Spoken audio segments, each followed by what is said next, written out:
I'm Sarah Bernard. Welcome back to STL TV Live. I've been visiting with Rick Irwin from the City Museum. We've been talking about places, and if there's a St. Louisan who hasn't been there yet, I'd be amazed. But I'm sure there's a few. I'd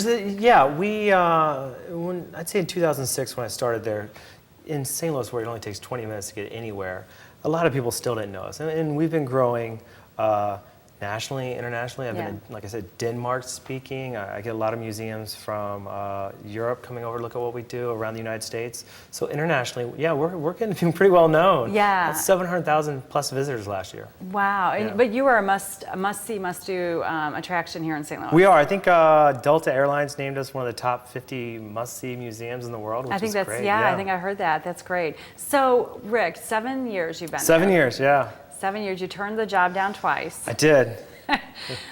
So what's it like?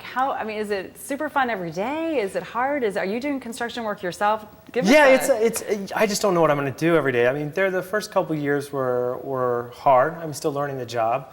But as I grew with Bob and the crew and got more comfortable in the position, it got better and better.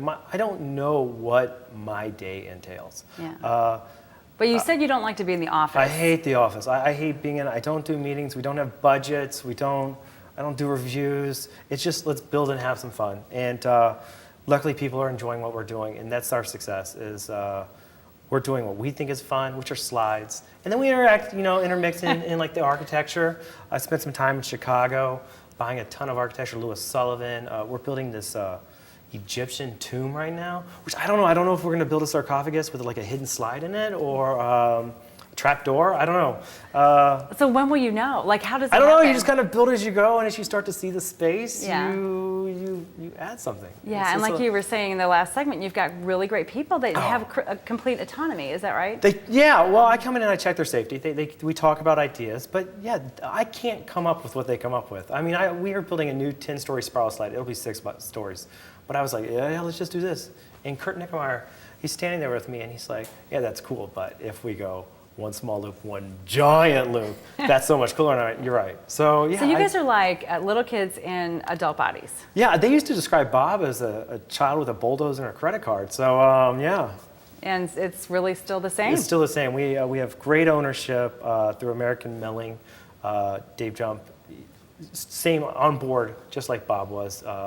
Supporting the business. Yeah. All right, so you don't like meetings, you don't have a budget, but you're successful. We are. And there's some magic formula there. Can you figure out, can you tell me what it is? I think we don't think too much about it. I mean, it's really just doing things that we find fun, like slides, and giving kids the opportunities they don't always have every day. And it's not just kids, it's adults, and it's nice when grandparents bring their kids in, and because we have the Edward Bates school they're walking through. I mean, there's a dialogue all of a sudden started that wouldn't have happened. And we don't do maps. Just go explore, have fun.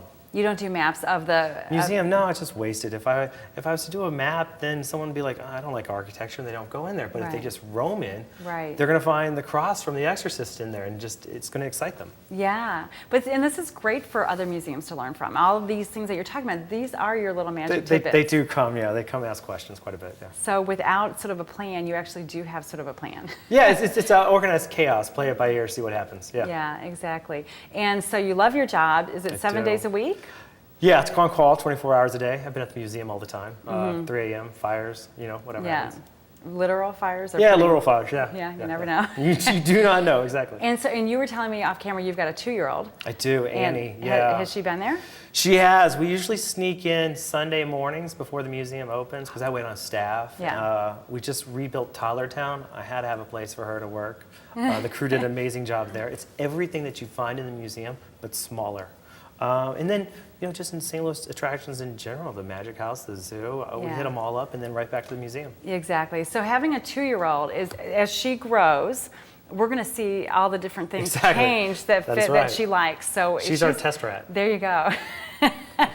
Perfect. So, Rick, thank you so much for coming in and telling us about the City Museum. Come back a lot and tell us what's new and where the trapdoors are and all that kind of stuff. So, after this break, are you looking for the next big party? Stay tuned for a festival of the night that you'll be shaking, that will have you shaking till sunrise. We'll be right back.